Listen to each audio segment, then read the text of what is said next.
Hello student, welcome to Study Infinite. आज हम पढ़ेंगे trigonometric identities. Trigonometric identity.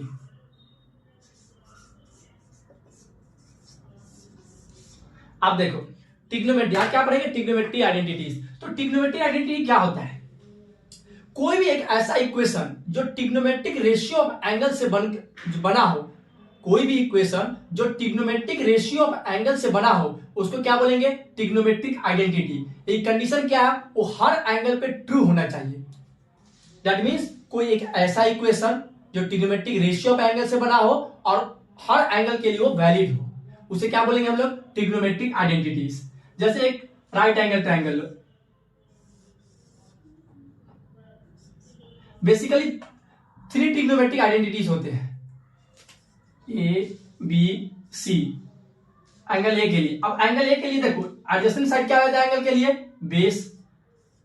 Opposite side क्या हो जाता है? परपेंडिकुलर। और ये हाइपोटेनस। ठीक है। अब देखो from right angle triangle that is from Pythagoras theorem में क्या लिख सकते हैं?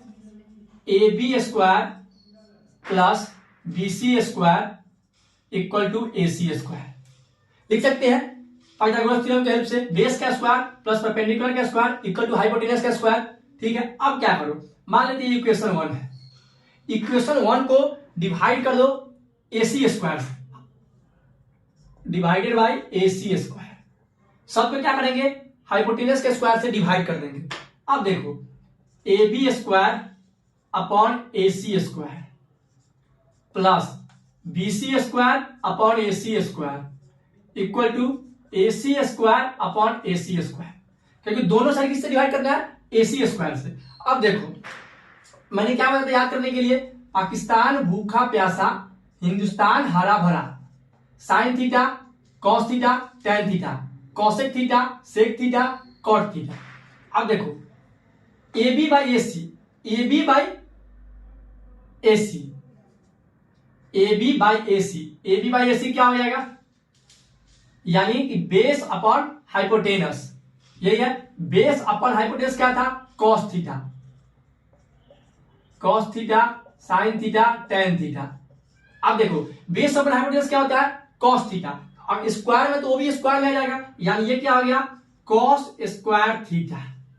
थीटा क्या है? ये एंगल मान लेते हैं। ठीक है। प्लस अब देखो BC बाई AC, BC क्या है यहाँ पे? परपेंडिकुलर, AC का हाइपोटेनस, यानी परपेंडिकुलर अपॉन हाइपोटेनस मुझे चेक करना है। परपेंडिकुलर अपॉन हाइपोटेनस किसका होता है? साइन थीटा का। ये स्क्वायर है तो स्क्वायर में आ जाएगा, यानी कि sign square theta. AC by AC cut गया, 1 आ गया, 1 आ गया। तो फर्स्ट आइडेंटिटी हमारा क्या आ गया? Cos square theta plus sine square theta equal to 1। First identity हो गया। अब देखो कैसे, मैंने क्या बताया था? कोई भी इक्वेशन जो ट्रिग्नोमेट्रिक रेशियो ऑफ एंगल से बना हो और वो होल्ड करेगा, क्या करना चाहिए? सारे एंगल पे ट्रू होना चाहिए। मान लेते हैं प्रूव करते कि यार सही है कि नहीं, ये चेक करने के लिए मान लेते हैं 0 डिग्री पे चेक करते हैं। ठीक है। cos 0 क्या होता है? मैंने क्या बताया था? cos 0 1 होता है, तो cos स्क्वायर का 1 का स्क्वायर 1 हो जाएगा। प्लस साइन 0 क्या होता है? 0, साइन 0 का स्क्वायर करेंगे 0 का स्क्वायर 0, 1 प्लस 0 1। और LHS में क्या आया? 1। RHS में क्या आया? ऑलरेडी 1 है। दैट मींस 0 डिग्री पे ये वैलिड है, इक्वेशन ऑफ आइडेंटिटी सही है। ठीक है। एक और चेक करने के 30 डिग्री पे चेक करते हैं। cos 30 क्या होता है? cos 30 √3/2 होता है, तो √3/2 का होल स्क्वायर, क्योंकि स्क्वायर है। प्लस साइन 30 क्या होता है? हाफ होता है, तो हाफ का स्क्वायर यानी 1/2 का होल स्क्वायर। ठीक है। अब चेक करो क्या ये 1 आता है कि नहीं, यानी ये हो गया 3/4 प्लस 1/4। एलसीएम लेंगे 4, यानी 3 प्लस 1 4/4 यानी कि 1। फिर भी 1 आया, 0 डिग्री पे भी 1 आया, 30 डिग्री पुट करके चेक किया फिर भी 1 आया। दैट मींस ये आइडेंटिटी हमारा सही है, क्योंकि डेफिनेशन क्या बताया था? जो इक्वेशन आएगा अगर वो सारे एंगल के लिए वैलिड है, ट्रू है, दैट मींस वो आइडेंटिटी है।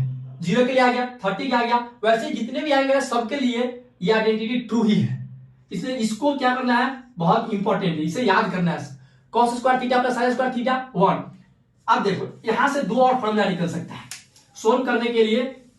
देखो इसको हम ये भी लिख सकते हैं, sine square theta equal to, इसको उधर लेके जाओ, यानी 1 माइनस कॉस स्क्वायर थीटा लिख सकते हैं यहां से साइन स्क्वायर थीटा, इसको उधर लेके चलेगा तो 1 माइनस कॉस स्क्वायर थीटा आ गया। अब देखो कॉस स्क्वायर थीटा भी इसको ऐसे लिख सकते हैं, साइन को इस तरह उधर लेके चलेगा, that means 1 minus sign square theta, ये लिख सकते हैं। एक आइडेंटिटी आया, उससे हम दो और बना सकते हैं। प्रॉब्लम में जरूरी नहीं है कि इसी का इस्तेमाल हो, कभी कभी क्या होगा, तुम्हें साइन स्क्वायर थीटा के वैल्यू तुम्हें ये पुट करना पड़ेगा, या फिर ये वैल्यू दे देगा तुम्हें ये वैल्यू पुट करना पड़ेगा। इससे क्या है, एक इक्वेशन से 3 इक्वेशन टोटल आइडेंटिटी बन गए, ये ध्यान रखना है। इसलिए इससे तो हर हाल में याद करना ही करना है। अब ये दो और देखेंगे, ठीक है। फर्स्ट आइडेंटिटी अपना हो गया, अब दूसरा आइडेंटिटी देखते हैं।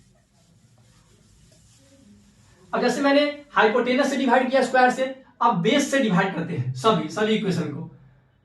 अब मान लो A divided by A B square upon A B square plus B C square upon A B square equal to A C square upon A B square. अब देखो ये तो 1 हो गया, plus BC by A B यानी perpendicular upon base. Perpendicular upon base कहां पे है, परपेंडिकुलर वाला बेस यानी tan थीटा होता है परपेंडिकुलर बेस, स्क्वायर है तो tan स्क्वायर थीटा हो जाएगा, that means tan square theta equal to AC by A B that means hypotenuse upon base. Check करो हाइपोटेनस अपॉन बेस क्या होता है, cos थीटा क्या होता है, बेस अपॉन हाइपोटेनस, यानी उल्टा कर देंगे उसका तो sec थीटा आ जाएगा, तो sec थीटा क्या आएगा, हाइपोटेनस अपॉन बेस, और स्क्वायर तो स्क्वायर थीटा आ जाएगा, sec स्क्वायर थीटा। अब देखो यहां से क्या कंक्लूड कर सकते हैं, कि tan थीटा को इधर लेके जाओ, इसको लिख सकते हैं sec square theta minus tan square theta equal to 1, ये लिख सकते हैं। एक साइड 1 हो गया और sec square theta minus tan square theta लिख दिया, ये अपना आ गया सेकेंड आइडेंटिटी। ये सेकेंड, फर्स्ट क्या था, cos square theta plus sine square theta equal to 1, ये फर्स्ट था। सेकेंड क्या आ गया, sec square theta minus tan square theta equal to 1, ठीक है। अब यहां से भी दो और निकाल सकते हैं, क्या, sec स्क्वायर थीटा को क्या लिख सकते हैं, अब इस tan स्क्वायर थीटा को उधर लेके जाओ, that means 1 plus tan square theta लिख सकते हैं। अब उसी प्रकार सोचो tan स्क्वायर थीटा को क्या लिख सकते हैं, मान लो tan स्क्वायर थीटा इसको इधर लेके जाओ, इसको लिख सकते हैं ना sec स्क्वायर थीटा, इस 1 को इधर लेके आए और tan स्क्वायर थीटा को राइट हैंड साइड लेके गए, तो tan square theta equal to sec square theta minus 1 भी लिख सकते हैं। देखो sec square theta minus tan square theta 1 आ गया। जैसे हमने लास्ट आइडेंटिटी को दो और निकाले थे फॉर्मूला, उसी प्रकार इन दोनों का एक और दो और इक्वेशन बना सकते हैं। sec square theta equal to 1 plus tan square theta sec square theta minus 1, ये अपना सेकेंड आइडेंटिटी आ गया। और थर्ड आइडेंटिटी निकालते हैं सेम उसी तरीके से। फर्स्ट में क्या किया हमने, हाइपोटेनस के स्क्वायर से डिवाइड किया, सेकेंड में क्या किया, बेस के स्क्वायर से डिवाइड किया, थर्ड में क्या करेंगे, परपेंडिकुलर के स्क्वायर से डिवाइड करेंगे। अब देखो डिवाइडेड बाय BC का स्क्वायर यानी AB का स्क्वायर अपॉन BC का स्क्वायर प्लस BC का स्क्वायर अपॉन BC का स्क्वायर इक्वल टू AC का स्क्वायर अपॉन BC का स्क्वायर। अब देखो दोनों तरफ डिवाइड कर दिया BC स्क्वायर से, AB by BC that means base upon perpendicular, tan theta का अपोजिट हो जाएगा cot स्क्वायर थीटा, तो cot square theta plus 1 equal to AC by BC यानी H by P by H क्या था, sine theta, H by P करने के क्या करना पड़ेगा, उल्टा कर देंगे, साइन थीटा का अपोजिट क्या हो जाएगा, cosec थीटा, ये क्या हो जाएगा, cosec स्क्वायर थीटा, ठीक है। cot square theta plus 1 equal to cosec square theta हमारा आ गया। ये क्या, ये कुछ भी है ट्रिग्नोमेट्रिक, जैसे मैंने बताया था एंगल का ट्रिग्नोमेट्रिक रेशियो लिखना, रेशियो देख के पता चलेगा कि ये साइन थीटा का है, cos थीटा का है, tan थीटा का, बस उसका वैल्यू पुट कर दिया हमने। अब जब यहां से क्या कर सकते हैं, cosec square theta minus cot square theta equal to 1 लिख सकते हैं, इसको इधर लेके चले गए, cosec square theta minus cot square theta equal to 1, ये अपना थर्ड आइडेंटिटी हो गया। क्या हो गया, cosec square theta minus cot square theta equal to 1, ये तीन आइडेंटिटीज हो गए। अब इससे भी दो और फॉर्मूला डिराइव कर सकते हैं, क्या डिराइव कर सकते हैं, cosec square theta equal to 1 plus cot square theta cot square theta equal to cosec square theta -1। Same last जैसे मैंने बताया था उसी प्रकार से इन दोनों के भी लिख सकते हैं। दैट मीन्स यहां से हमें क्या समझ में आया, ट्रिग्नोमेट्रिक आइडेंटिटी टोटल कितने होते हैं, 3। फर्स्ट क्या होता है, cos square theta plus sine square theta equal to 1। Second क्या हो गया, sec square theta minus tan square theta equal to 1। Third क्या हो गया, cosec square theta minus cot square theta equal to 1। ये याद होना बहुत जरूरी है, क्योंकि आइडेंटिटीज का कोई प्रॉब्लम सॉल्व करने के लिए ये हमारा आना बहुत जरूरी है। और कुछ इंपॉर्टेंट मैं टर्म बता रहा हूं जिसे भी याद रखना बहुत जरूरी है। टर्म या फॉर्मूला बोल सकते हैं। अब देखो टेन थीटा क्या होता है, मैंने बताया था sine theta by cos theta बताया था। कॉट थीटा क्या होता है, cos theta by sine theta, ये बताया था। अब देखो साइन थीटा का क्या बोल सकते हैं, साइन थीटा का क्या लिख सकते हैं, 1 बाई कॉसेक थीटा बोल सकते हैं।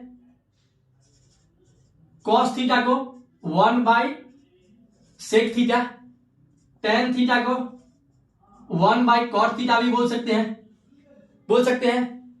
अब देखो tan theta 1 by cot theta. अब ये इंपॉर्टेंट है, क्यों, आइडेंटिटीज में कन्वर्जन। जैसे मैंने टेन थीटा, अगर मुझे साइन थीटा कॉस थीटा में कन्वर्ट करना है तो उसके बदले ये लिख देंगे, कॉट थीटा को ये लिख सकते हैं, साइन थीटा को ये लिख सकते हैं, कॉस थीटा को ये और टेन थीटा को ये। अब देखो मैंने कल एंगल भी बताया था, sine theta equal to cos 90 minus theta, cos theta equal to sine 90 minus theta, tan theta equal to cot 90 minus theta. ठीक है, cot theta equal to tan 90 minus theta, sec theta equal to cosec 90 minus theta, cosec theta equal to sec 90 minus theta. That means ये देखो जैसे मान लो sign 25 है, sign 25 तो इसको हम लोग कॉस 75 लिख सकते हैं। कैसे, ये देखो इन दोनों का सम क्या होना चाहिए, 90 degree. 25 plus 75 90 degree, direct sine 25 को कॉस 75 लिख सकते। कैसे मैं बताता हूं, मैंने कल क्या बताया था, साइन थीटा इक्वल टू इसको लिख सकते हैं कॉस 90 माइनस थीटा, यहां पे क्या है 25, तो कॉस 90 माइनस 25 75।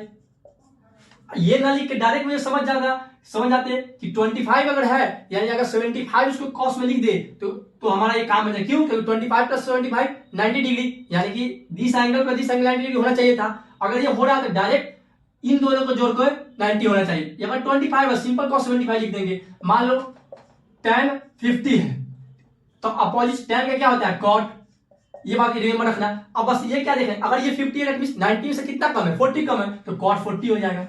ये लिखने का जरूरत भी नहीं है ऐसा प्रोसेस। सेक 60 ये क्या हो जाएगा, सेक का अपोजिट में सेक को बदले क्या लिखते हैं कॉसेक लिखते हैं, तो 60 प्लस 30 90, यानी 90 से 30 कम है तो कॉसेक 30। That's it.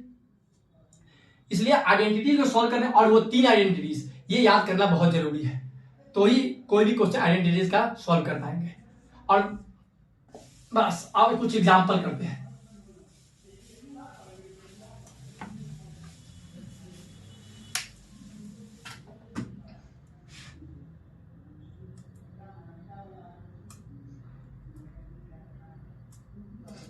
अब देखो प्रूव दैट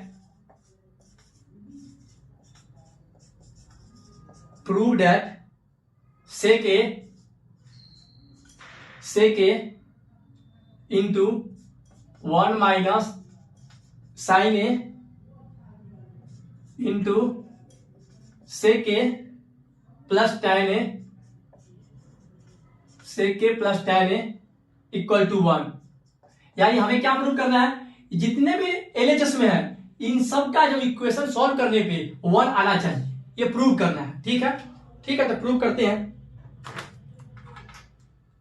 एक बात याद रखना, ये बेसिक कॉन्सेप्ट, ये जितने भी आइडेंटिटीज होंगे उन सब में ये एप्लीकेबल है। मान लो कोई फॉर्मूला याद ना हो कोई भी आइडेंटिटीज याद ना हो तो बेसिक क्या याद करना है कि कोई भी आइडेंटिटीज आए उसको साइन कॉस में रिजॉल्व कर देना है। यानी कि कोई सेक हो या टैन हो कोई भी हो, साइन कॉस में मुझे कन्वर्ट कर देना है।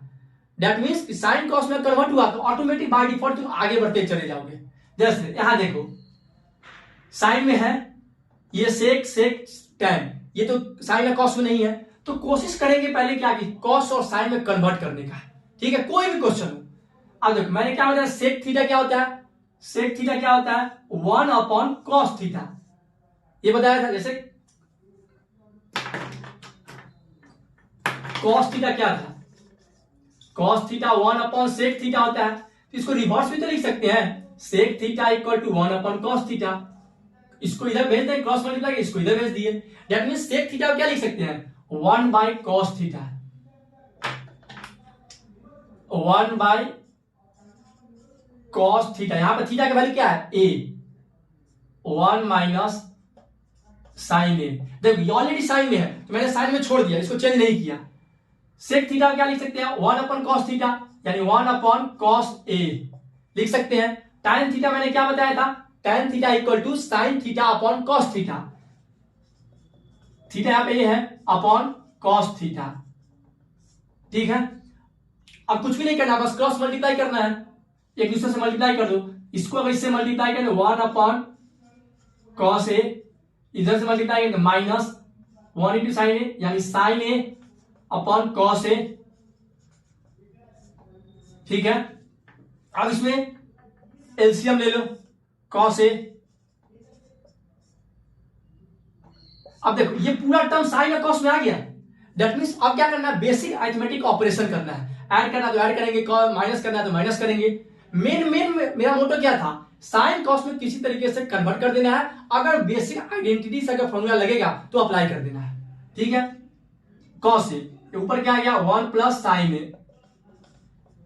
अब देखो इसका एलसीएम लोगे cos A 1 minus sine A into 1 plus sine A by cos A. अब देखो एक फॉर्मूला तुमने पढ़ा होगा a plus B into A minus B equal to A square minus B square. ये पढ़ा कि नहीं पढ़ा है, a plus B into A minus B equal to A square minus B square. ये देखो अब इन दोनों को मल्टीप्लाई करें तो क्या आएगा a plus B into A minus B लिख सकते हैं। दैट मीन्स ए स्क्वायर 1 का स्क्वायर माइनस बी क्या है यहाँ पे साइन है, तो साइन का square A square minus B square, A plus B into A minus B. इस फॉर्मूला पे तोड़ दिए और नीचे आप मल्टीप्लाई कर दो कॉस स्क्वायर ए। अब याद करो मैंने एक आइडेंटिटी क्या बताया था, cos square theta plus sine square theta 1 बताया था। अब तुम ध्यान से देखो कॉस स्क्वायर थीटा का वैल्यू क्या लिख सकते हैं, साइन स्क्वायर थीटा को उधर भेजो 1 माइनस साइन स्क्वायर थीटा लिख सकते हैं। मैंने बताया था आइडेंटिटी से 2 एक्स्ट्रा फॉर्मूला बताया था निकाल के, वही फॉर्मूला का यूज आके देखो 1 माइनस साइन स्क्वायर थीटा क्या लिख सकते हैं कॉस स्क्वायर थीटा, तो 1 का स्क्वायर तो 1 होगा, तो 1 माइनस साइन स्क्वायर थीटा तो क्या लिख सकते हैं कॉस स्क्वायर थीटा। लेकिन यहाँ थीटा पे क्या है, थीटा का value a, that means cos square a हो गया। नीचे क्या है ऑलरेडी कॉस स्क्वायर a, तो आपस में कट गया तो 1 आ गया, आपस में कट गया 1 टाइम से तो ये 1 आ गया। दैट मींस मुझे क्या प्रूव करना था, LHS equal to RHS। LHS का वैल्यू मेरा क्या आया सॉल्व करने पे 1 आया और RHS में क्या है 1 है। दैट मींस ये मेरा प्रूव हो गया LHS इक्वल टू RHS। तो नेक्स्ट क्लास में आइडेंटिटी से रिलेटेड बहुत इंटरेस्टिंग क्वेश्चन करेंगे, तब दिए बेसिक से एडवांस तक क्वेश्चन करेंगे, क्योंकि आइडेंटिटी एक ट्रिग्नोमेट्री का मेजर टॉपिक है, मेन है। ये सॉल्व करना सीख गए तो ट्रिग्नोमेट्री बहुत आसान है। बस बेसिक याद क्या रखना है, कोई भी क्वेश्चन आइडेंटिटी का हो उसे साइन कॉस में रिजॉल्व कर लेना, यानी उसको ब्रेक करना है साइन कॉस में। और बेसिक जो मैंने फॉर्मूला बताया एंगल कन्वर्जन का, रेशियो का और तीनों आइडेंटिटीज, ये याद रखना, दैट्स इट, और कुछ भी याद नहीं रखना। Okay, thank you. आज का लेक्चर यही समाप्त करते हैं। Please like, subscribe and comment on my channel. Thank you.